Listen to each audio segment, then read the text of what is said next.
Tonton video ini sampai selesai agar Anda tidak gagal paham.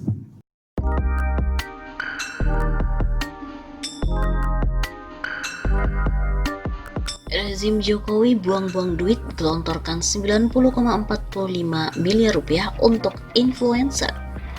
Ada temuan penggunaan anggaran triliunan rupiah yang digunakan pemerintahan Joko Widodo untuk membayar influencer dalam rangka untuk mempromosikan kebijakan.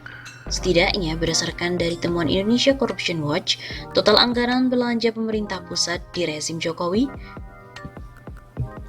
dalam aktivitas digital mencapai 1,29 triliun rupiah. Anggaran umum meliputi berbagai hal, tidak cuma soal influencer tapi juga infrastruktur yang menunjang kegiatan-kegiatan di ranah digital. Entah untuk pengadaan komputer atau media sosialkah, itu juga masuk dalam kategori ini.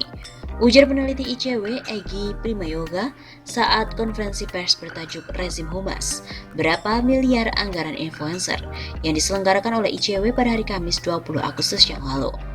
Rinciannya, pada tahun 2014 sebanyak 2 paket pengadaan dengan nilai 609 juta rupiah. 2015 sebanyak 3 paket pengadaan dengan nilai 5,3 miliar rupiah. Kemudian 2016 sebanyak 1 paket pengadaan senilai 606 juta rupiah. Pada 2017 sebanyak 24 paket pengadaan dengan nilai yaitu 535,9 miliar rupiah. Selanjutnya pada 2018 sebanyak 42 paket pengadaan dengan nilai 247,6 miliar rupiah. 2019 sebanyak 36 paket pengadaan senilai 183,6 miliar rupiah dan pada tahun 2020 sebanyak 25 paket pengadaan dengan nilai 322,3 miliar rupiah. Trennya mulai meningkat sejak tahun 2017. Kalau kita lihat di tahun 2014 sampai 2016, jumlah paket pengadaan terkait aktivitas digital masih minim. Paling banyak tahun 2018. Tapi secara jumlah nilai paket pengadaan di tahun 2017 paling tinggi mencapai 535,9 miliar rupiah. Jelas Egy. Dari total 1,29 triliun rupiah tersebut, ICW pun menemukan aktivitas digital berdasarkan kata kunci. Di antaranya media sosial dengan jumlah paket pengadaan sebanyak 68 senilai 1,16 triliun rupiah. Kemudian influencer sebanyak 40 paket pengadaan dengan nilai 90,45 miliar rupiah. Konsultan komunikasi sebanyak 7 paket pengadaan dengan nilai 2,55 miliar rupiah. Selanjutnya kampanye online sebanyak 5 paket pengadaan dengan nilai 9,64 miliar rupiah, media sebanyak 5 paket pengadaan dengan nilai 4,22 miliar rupiah, kampanye digital sebanyak 3 paket pengadaan dengan nilai 19,21 miliar rupiah, media online sebanyak 2 paket pengadaan dengan nilai 4,18 miliar rupiah, YouTube sebanyak 2 paket pengadaan dengan nilai 344,3 juta rupiah, dan branding sebanyak 1 paket dengan nilai 2,5 miliar rupiah. Sementara itu untuk anggaran belanja pemerintah pusat terkhusus aktivitas yang melibatkan influencer senilai 90,45 miliar rupiah, dijelaskan oleh Egy anggaran belanja influencer semakin marak sejak tahun 2017.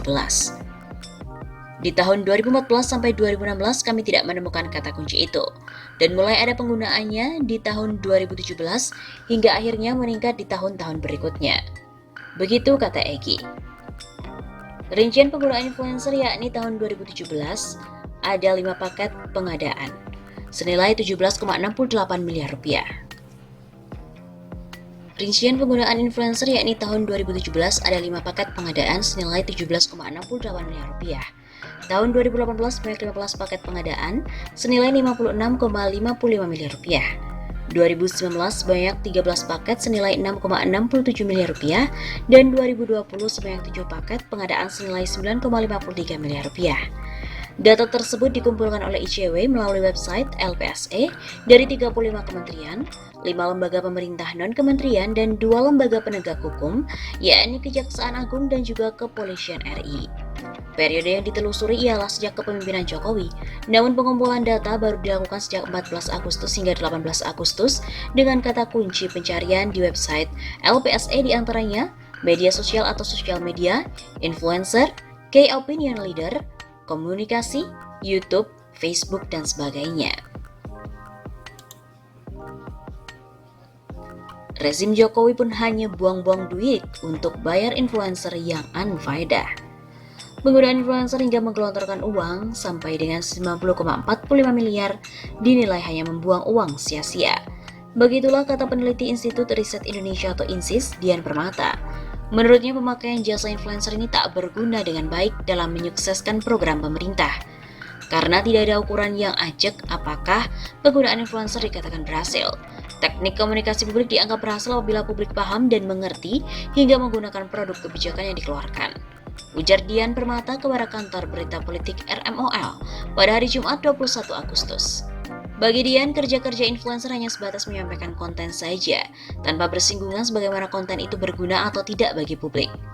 Penggunaan influencer justru menegaskan kerja-kerja dari kehumasan internal dari tiap-tiap kementerian. Adanya influencer ini menegaskan ada gap yang harus dijembatani. Artinya, pokok persoalan dari sebuah kebijakan diabaikan begitu saja. Dengan demikian, dibandingkan pemerintah menggelontorkan dana untuk membiayai influencer, lebih baik uang tersebut digunakan untuk pelatihan kehumasan, seperti pelatihan media monitoring, membuat press release, hingga pada agenda setting. Dengan begitu, ada peningkatan skill mumpuni dari aparatur kementerian. Pungkas Dian.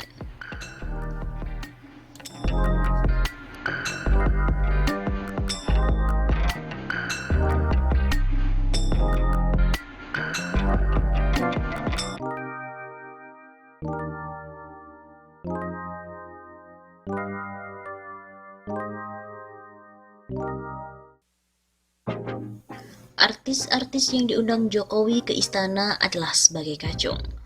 Drummer band SID Jering selama ini selalu mengeluarkan pernyataan kontroversial di media sosial. Dan yang terbaru, Jering menyebut sejumlah selebritas, musisi serta influencer yang diundang Presiden Joko Widodo ke Istana Negara disebut dengan sebutan cukong. Musisi asal Bali ini menilai influencer atau artis dengan followers terbanyak belum tentu menunjukkan kualitas intelektual artis tersebut. Kekuatan para centang biru adalah pengakuan dari Instagram serta jumlah follower. Dua hal tersebut bukanlah indikator intelektualitas mereka.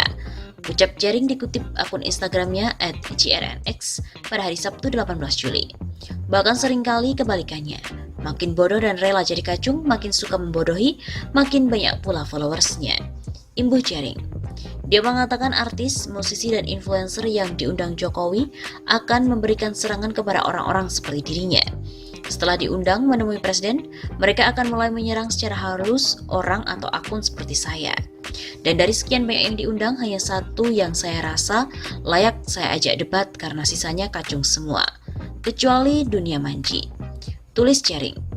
Diketahui artis yang diundang Jokowi yakni seperti Raffi Ahmad, Gading Martin, Boy William, Yuni Shara, hingga Atta Halilintar. Mereka diminta untuk menyuarakan protokol kesehatan ke masyarakat melalui media sosial. Pak Presiden bertemu dengan beberapa seniman yang tentunya kita tahu bahwa mereka dapat membantu menyuarakan protokol kesehatan agar lebih dapat didengar, disosialisasikan, dilaksanakan oleh masyarakat secara lebih luas, kata Menteri Pariwisata dan Ekonomi Kreatif Wisnu Tama.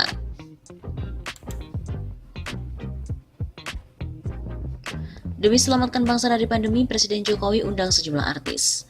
Presiden Joko Widodo pada hari Selasa 14 Juli yang lalu mengundang puluhan artis dan seniman nasional untuk datang ke Istana Negara.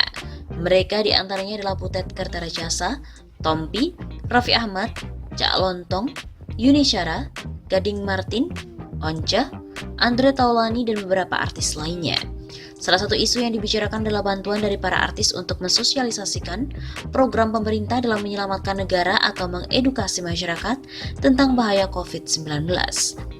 Pak Presiden mengharapkan kami, kawan-kawan dari dunia seni untuk membantu pemerintah mengartikulasikan pemikiran-pemikiran strategis dari pemerintah dalam konteks menyelamatkan bangsa ini dari ancaman pandemi, kata Butet Kertarajasa. Butet juga menjelaskan bahwa para artis dan seniman diharapkan memberikan imbauan agar para fans mau mengikuti, termasuk fans dari artis mendapat gambaran terkait yang sudah dilakukan pemerintah pusat dan pemerintah daerah. Misalnya harus pakai masker, kami juga memberikan masukan-masukan kepada Presiden. Bagaimana negara hadir di dalam musim pandemi, terutama hadir kepada masyarakat seni. Apa bentuk kehadiran itu kepada para pelaku seni tradisional? Butet mengaku pada pertemuan dengan Presiden angkat suara terkait abainya pemerintah terhadap pelaku seni. Butet mengisahkan dirinya zaman dahulu yang selalu bersuara paling lantang, mengkritisi pemerintah karena negara tidak hadir ketika ada masyarakat terkena musibah. Sekarang saya ingin bantu pemerintah harus hadir ketika rakyat dihajar pandemi. Begitu kata seniman asal Yogyakarta tersebut. Selain itu, Rektor Universitas Ibnu Khaldun, Musni Umar mengkritik keras terkait langkah Presiden Joko Widodo yang mengundang sejumlah artis dan juga pekerja seni ke Istana Negara guna memerangi COVID-19. Terkait hal itu, Musni menyebut seharusnya Jokowi mengajak ahli berdiskusi, bukan artis. Kalau mau atasi COVID-19, sebaiknya pakar epidemiologi dan para ahli bidang kedokteran yang diundang diskusi. Katanya dalam akun Twitter miliknya @musniumar pada hari Rabu 15 Juli. Menurutnya keputusan tersebut juga kurang tepat, sebab artis hanya untuk menghibur masyarakat. Kalau artis untuk hibur masyarakat, begitu ucapnya lagi. Sementara itu, Butet Kertajasa yang juga hadir memenuhi undangan Jokowi mengatakan isu yang dibicarakan adalah bantuan dari para artis untuk sosialisasi program pemerintah. Pak Presiden katanya mengharapkan kawan-kawan dari dunia seni untuk membantu pemerintah mengartikulasikan pemikiran strategis dari pemerintah dalam konteks untuk menyelamatkan bangsa dari ancaman pandemi.